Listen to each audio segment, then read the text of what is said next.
Mesdames et messieurs, bonsoir à tous. Vous êtes les bienvenus dans ce journal dont voici le sommaire. Ouverture ce samedi du sommet du G7 en Sicile, c'est en Italie. Le président de la République, professeur Alpha Condé, a pris part à la rencontre. Les échos dans un instant. L'Office national des pétroles poursuit ses travaux de recherche dans les eaux guinéennes. L'exploration des puits a déjà démarré. Culture, le Sosobala remporte le Grand Prix Bissigi dénommé Ami des Arts. L'initiative est du Petit Musée de la Minière.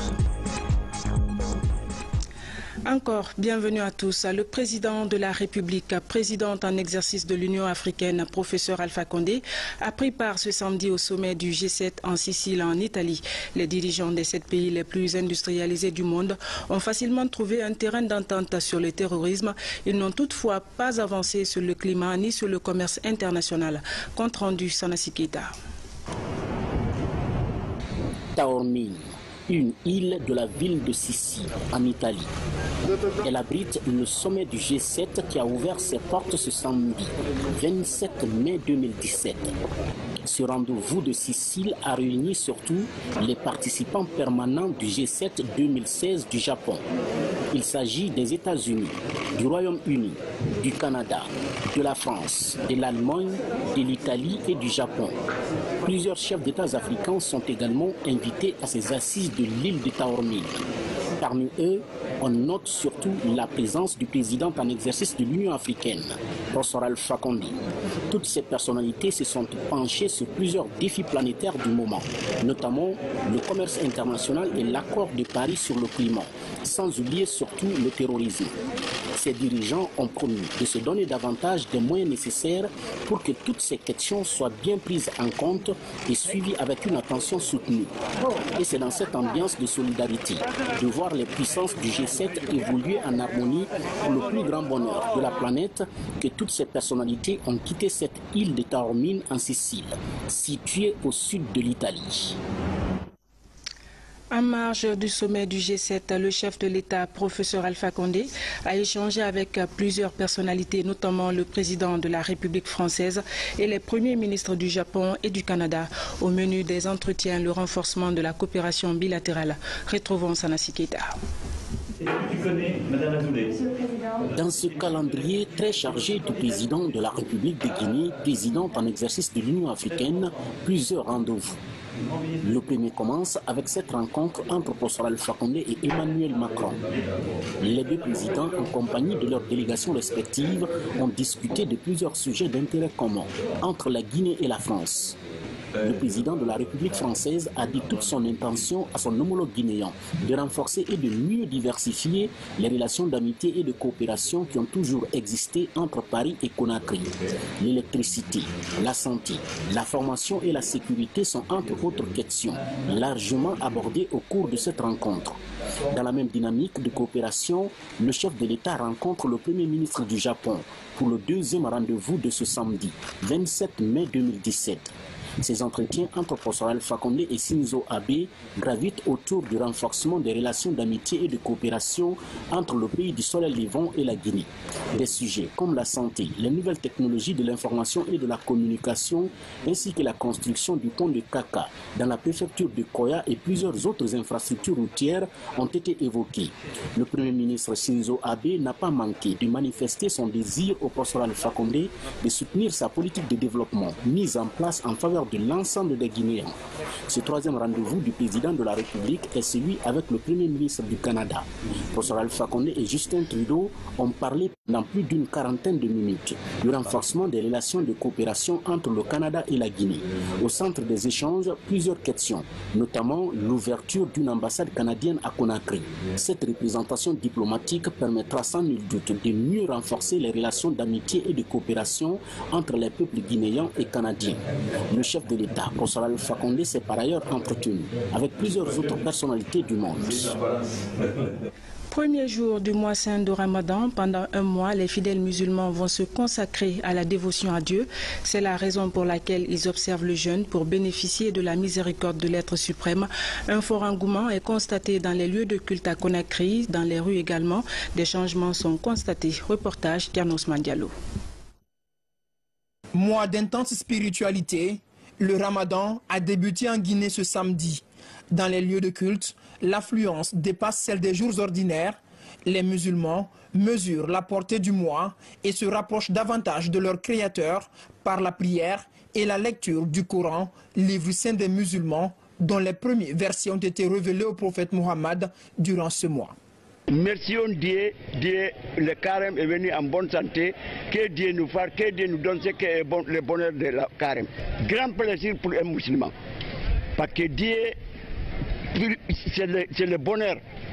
Mois de carême, c'est le bonheur pour un musulman. J'encourage les musulmans d'adorer Dieu matin et soir, laisser les insultes entre les uns et les autres. Ici, là, on peut éradier maintenant tous les péchés. À la mi-journée, lorsqu'apparaissent les premiers signes de fatigue, s'allonger devient une solution pour certains, tandis que dans les ménages, les femmes commencent à préparer les repas du soir.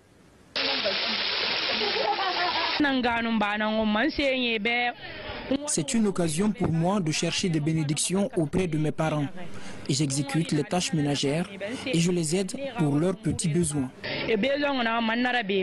Dans les rues, les mini-jupes et pantalons cèdent la place aux robes dans le mode vestimentaire des femmes. Le Ramadan, ce n'est pas seulement s'abstenir de boire et de manger durant la journée, c'est aussi faire attention aux mœurs islamiques.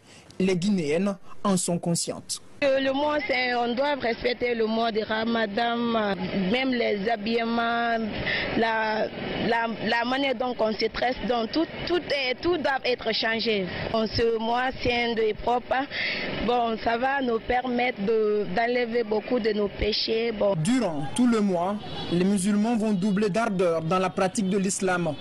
Un début cependant marqué à Conakry par une forte demande des produits alimentaires dans les marchés. Conséquence, la hausse sensible des prix de certaines denrées durant la matinée. À la mosquée Faisal, un manque d'eau pour les ablutions rend difficile la purification avant la prière. On fait crochet à Tabouna, un district situé dans la préfecture de Kindia, où la première dame de la République a présidé la cérémonie d'inauguration de la mosquée de ce haut lieu islamique. L'événement a mobilisé du beau monde autour des sages, fils ressortissants, amis et sympathisants de la localité. Des prières et bénédictions ont été dites pour la paix et la quiétude dans notre pays. Reportage Ali Badra Kondé.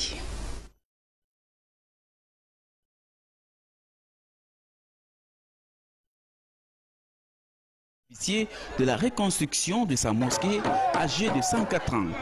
Ce bâtiment flambant neuf occupe une superficie de 440 mètres carrés avec une capacité d'accueil de 1200 fidèles. Le coût global de cette réalisation s'élève à plus de 2 milliards de francs guinéens. Est-il nécessaire de signaler que Tabouna, qui vous accueille aujourd'hui, Madame la Première Dame de la République, fut le dernier district visité par le professeur Alpha Condé, votre époux, avant son élection à la magistrature du pays.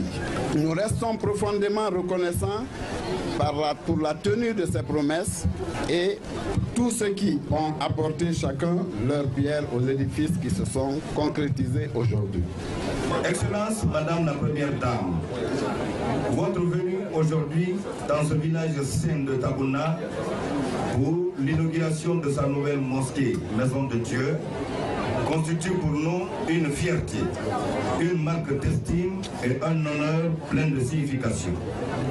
Cette disponibilité qui vous caractérise prouve à suffisance la volonté qui vous anime, car épouse courageuse, patiente et avec une forte religiosité, vous avez su mettre toute votre énergie et votre savoir-faire au service de la cause défendue par votre valeureux époux, le professeur Alpha Condé, dans toutes ces initiatives de développement de notre cher pays.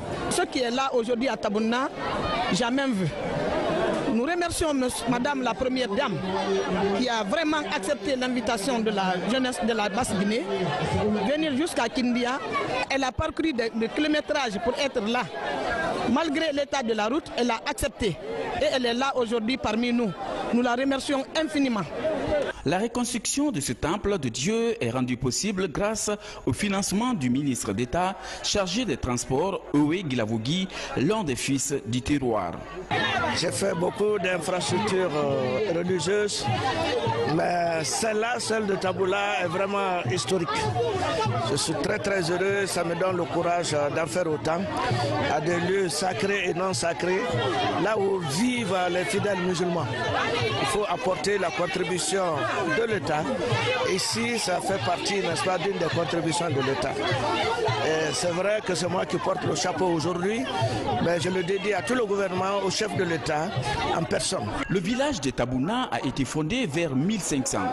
Aujourd'hui, cette localité de la cité des Agrumes constitue pour bon nombre de fidèles musulmans un endroit de recueillement et de prière. C'est pourquoi, en présence de la Première Dame de la République, ces imams ont prié pour la paix et la quiétude sociale en Guinée. On en vient à la page politique. Le comité de suivi du dialogue poursuit ses travaux. La 10e session s'est tenue vendredi. Plusieurs points étaient au menu des débats, notamment la question de la CENI et la réduction du nombre de commissaires au sein du comité de suivi. On en sait plus avec Alia Kamara. De cette 10e session est la proposition de réduction du nombre de commissions. Elle pourrait passer de 6 à 3 grandes commissions. Il s'agit des commissions élections communales, juridiques et la commission neutralité. Un point sur lequel mouvance et opposition souhaitent faire des consultations à l'interne avant de se prononcer.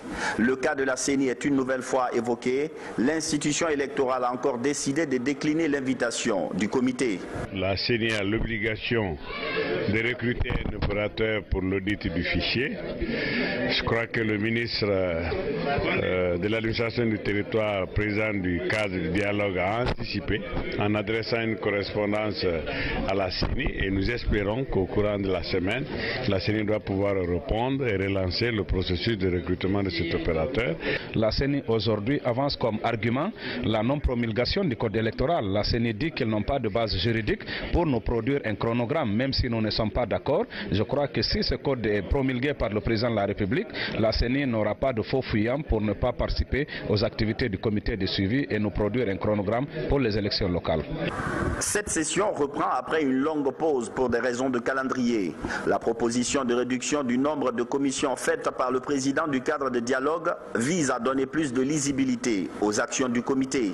Et récemment, j'ai voyagé avec les représentants d'opposition en mouvance à Nzerekori. Ils ont montré quand les partis sont bien engagés, qu'ils restent toujours avec les engagements de l'accord de 12 octobre.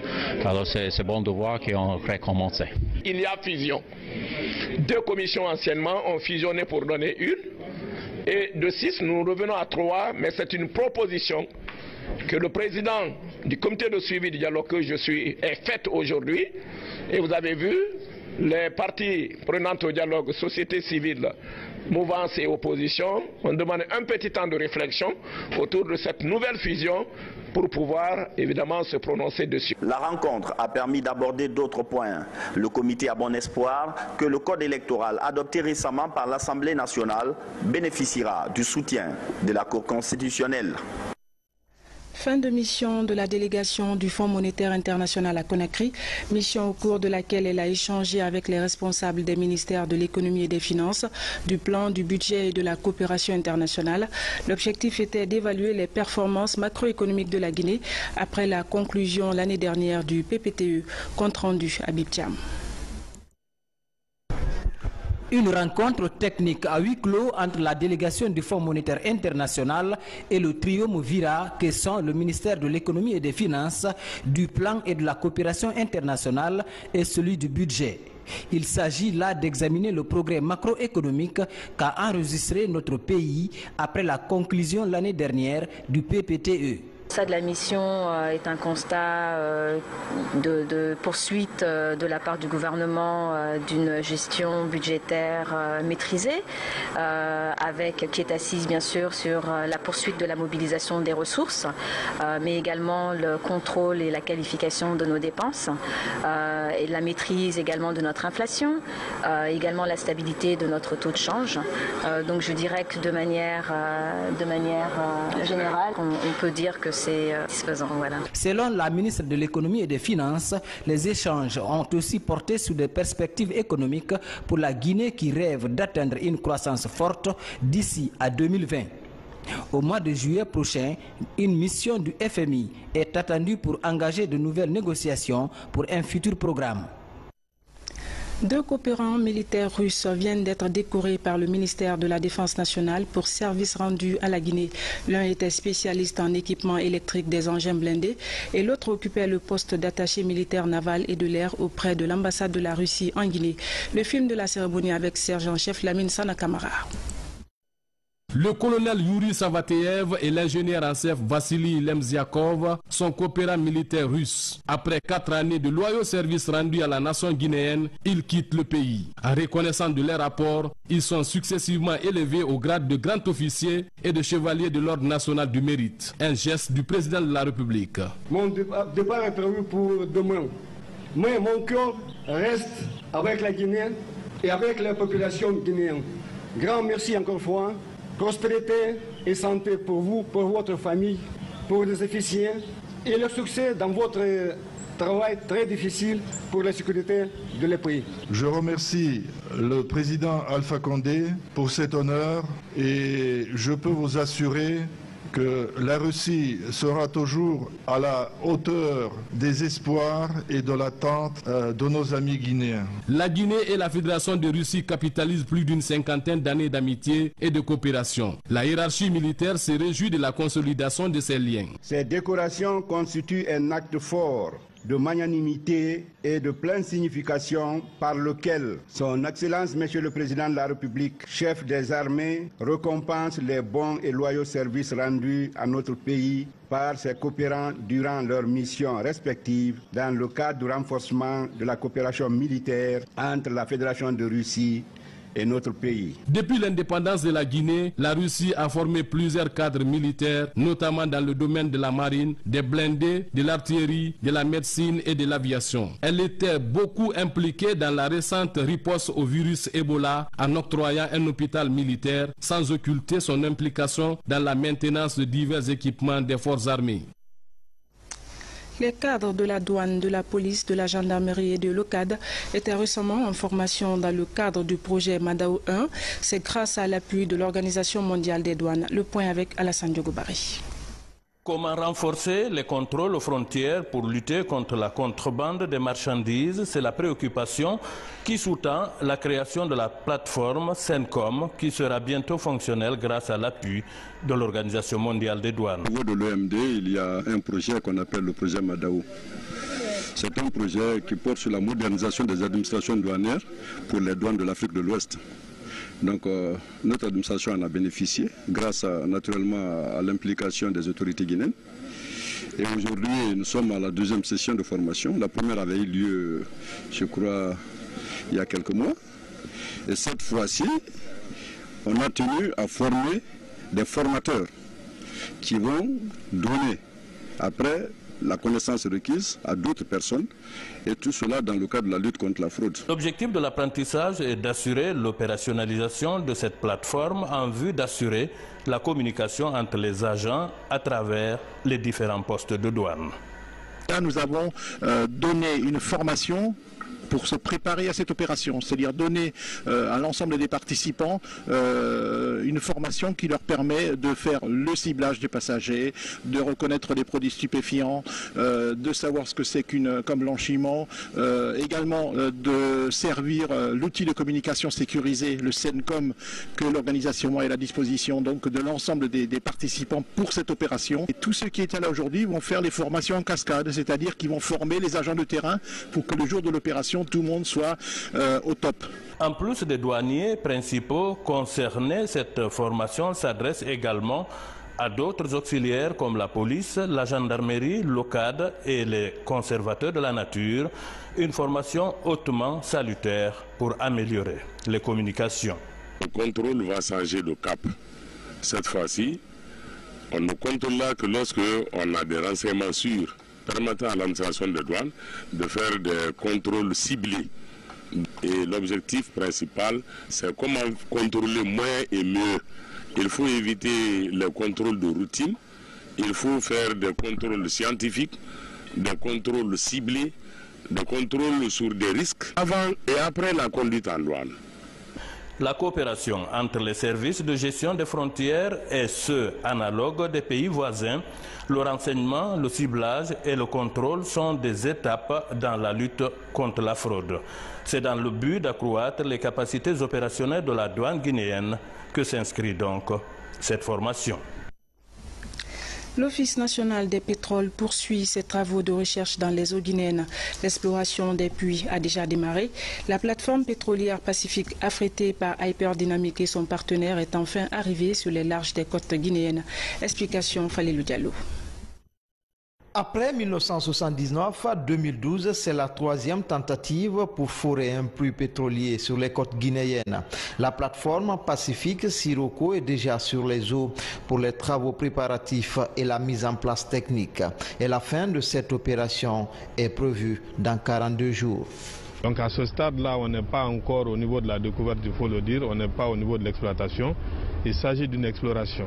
Donc ils sont sur les mises en place techniques. Le forage, ce n'est pas tout de suite. Les mises en place prendront à peu près un mois. Donc autour de début juillet, le forage proprement dit va commencer pour une durée estimative de 42 jours. En collaboration avec l'Office national des pétroles Hyperdynamique et Sapreto, entendent creuser au moins 6000 mètres en eau profonde. On ne va pas défier la géologie en disant tout de suite qu'on va découvrir du pétrole. Les côtes guinéennes sont théoriquement potentielles, mais il faut forer, il n'y a pas de secret dans la géologie, il faut forer. On est dans l'histoire de la Guinée au troisième puits, donc le troisième forage. Nous espérons, nous comptons sur le soutien moral de tous les Guinéens. D'ici le mois d'août, normalement, on aura le résultat du puits. Et notre souhait à nous est que ce soit une découverte commerciale, donc économiquement rentable. Avec cette sixième génération de plateformes, les attentes sont grandes quant à l'efficacité des travaux de recherche de l'or noir dans notre pays. De quoi espérer un avenir pétrolier pour la Guinée. Sur un autre plan, l'usine d'été de Macenta sera bientôt relancée. À ce jour, 26 machines seraient opérationnelles. Une bonne partie du domaine agricole de l'usine est aussi aménagée. Le ministre de l'Industrie, en visite de terrain dans la région forestière, est allé constater de visu l'état d'avancement des travaux. Reportage Abdelkarim Kamara. Elle est l'un des fleurons de l'industrie guinéenne sous la Première République. L'usine de thé de Macenta est à l'arrêt depuis 1997. Le processus de sa réhabilitation est enclenché il y a un an. L'expertise d'un groupe de techniciens a permis la mise en état des machines. Tout est parti d'un protocole d'accord signé par l'État guinéen et une entreprise de la place le 30 juin 2016. Le gouvernement est parvenu à faire un protocole d'accord avec Soproma, une société de production et de commercialisation du thé de Macenta, qui a été créée et initiée à l'initiative, qui est venue pour reprendre cette usine. Mais quand l'opérateur est arrivé à Macenta, il était complètement déçu, vu l'état vétuste des choses et des installations. Et on a été obligé pendant une vingtaine, trentaine de minutes de l'encourager, et il a pris par patriotisme. Et un plan d'attaque a été organisé tout de suite et puis mis sur pied et qui permet aujourd'hui de voir ces machines-là réhabilitées, je l'ai dit tantôt, à 85%. Le défi pour nous, c'est qu'il faut que la population adhère à la réhabilitation de cette usine. Parce que vous n'êtes pas sans le savoir, il y a eu un incendie vraiment qui est venu ravager. On voudrait vraiment que et les plantations et les autres installations mécaniques qui sont là soient vraiment protégées et par nous tous. En tout, 26 machines sont révisées et désormais fonctionnelles. Elles sont des calibreuses, flétrisseuses, rouleuses, ensacheuses ou encore des grilleuses. Après avoir échangé avec les techniciens, le ministre de l'Industrie estime que ces engins sont aptes à tenir les activités de la relance. Ce qui m'impressionne, c'est que c'est des machines mécaniques. Hein. Il suffit que les machines, les ensembles soient huilés et que les rodages soient faits pour que ça marche. Si c'était électronique, c'est sûr que ça n'aurait pas marché. Hein. État mécanique, je n'ai aucun problème. Si c'est suivi et entretenu, graissé régulièrement et suivi régulièrement, je pense que c'est des machines qui peuvent encore tenir 40 ans. À ce jour, plus de 50 hectares de thé sont nettoyés dans le domaine agricole de l'usine et les plantes ont régénéré à 93%. Au terme de cette première phase, il sera établi une convention entre le promoteur et l'État guinéen pour la relance effective des activités de l'usine. Le projet de valorisation des produits forestiers non ligneux vient de recevoir un lot de matériel. C'est un don de la FAO destiné à une dizaine de groupements féminins de la région de Kankan. La remise s'est faite au ministère de l'Environnement en présence de notre reporter Mohamed Alpha Baldé. Pour les producteurs de beurre de karité en Haute-Guinée, c'est un soutien considérable. Dans ce camion, des tricycles, décortiqueuses et autres articles liés à la production des produits forestiers non ligneux. Des groupements de Kankan et Sigiri sont touchés par ce projet financé par la FAO. Nous avons trouvé nécessaire que pour aider ces femmes dans l'amélioration des conditions de travail, il était nécessaire parce que la transformation du beurre de karité, c'est quand même un travail fastidieux. Voilà. Et nous pensons que tout ce matériel va aider ces groupements de femmes dans leur travail, dans la transformation de ce produit.